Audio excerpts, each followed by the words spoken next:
সৃজন YouTube চ্যানেলে সকলকেই স্বাগত এবং শুভেচ্ছা জানাই। আজকে দেখো বাঁকুড়া ইউনিভার্সিটির থার্ড সেমিস্টারের সিক্স পেপারের পরীক্ষা ছিল, অর্থাৎ ট্রান্সফরমেশন অফ ইউরোপ যে পেপারটা, সেই পেপারের কিন্তু পরীক্ষা ছিল। এবারে আমি দেখো সাজেশন তো ইউটিউবেতে অনেক আগেই দিয়েছিলাম এবং আমার স্টুডেন্টদের তার থেকেও আরও আগে দিয়েছিলাম।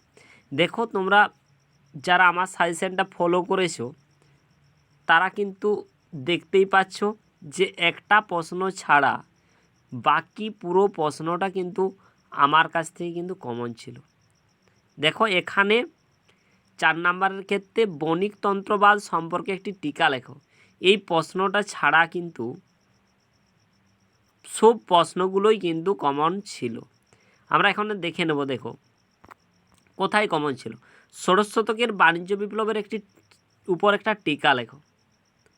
দেখো 2 নম্বর প্রশ্ন, ষোড়শ শতকের বাণিজ্য বিপ্লবের উপর টিকা লেখো, হুবহু দেখো কমন রয়েছে। নেক্সট, মূল্য বিপ্লব আর মানবতাবাদ। দেখো মূল্য বিপ্লব 1-এর দাগে প্রশ্ন, মূল্য বিপ্লব সম্পর্কে আলোচনা করো। মানবতাবাদ দেখো 9-এর দাগে প্রশ্ন, ঠিক আছে।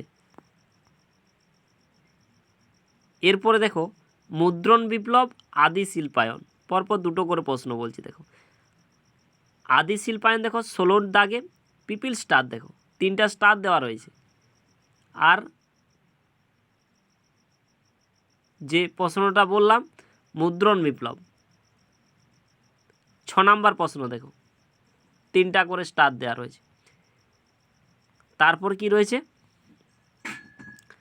ক্যালভিনবাদ, আর আমি তো বণিকতন্ত্রবাদ বললামই যে আমার কাছ থেকে আসেনি, আর জন লক। তাহলে ক্যালভিনবাদ আর জন লক সম্পর্কে আমরা দেখি কোথায় রয়েছে। দেখো আমি 10 নম্বরের মধ্যে 5 নাম্বার যে দিয়েছে, দেখো জন লক উদারনীতি আমি দিয়েছিলাম, এই জন লক দেখো কিন্তু এখানে পড়েছে। নেক্সট, যেখানে আমি বললাম ক্যালভিনবাদ, তাহলে ক্যালভিনবাদটা একটু আমরা দেখে নেব কোথায় রয়েছে।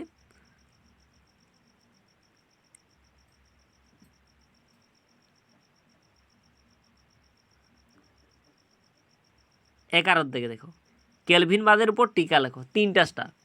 তাহলে দেখো অধিকাংশ প্রশ্নই কিন্তু আমি যেগুলো 3টা করে স্টার দিয়েছিলাম সেখান থেকে এসেছে। দেখো আমি বাড়তি দিয়েছিলাম যারা বেশি পড়াশোনা করে তারা যাতে সব প্রশ্নগুলো করে যেতে পারে তার জন্য, কিন্তু আমি দেখো যারা কম পড়াশোনা করো তাদের জন্য আমি কিন্তু মোস্ট ইম্পর্টেন্ট হিসাবে 3টা করে স্টার দিয়েছিলাম। দেখো এর বাইরে কিন্তু আসেনি। নেক্সট হচ্ছে দেখো 10 নম্বরেরগুলো আমি একটু দেখে নিই।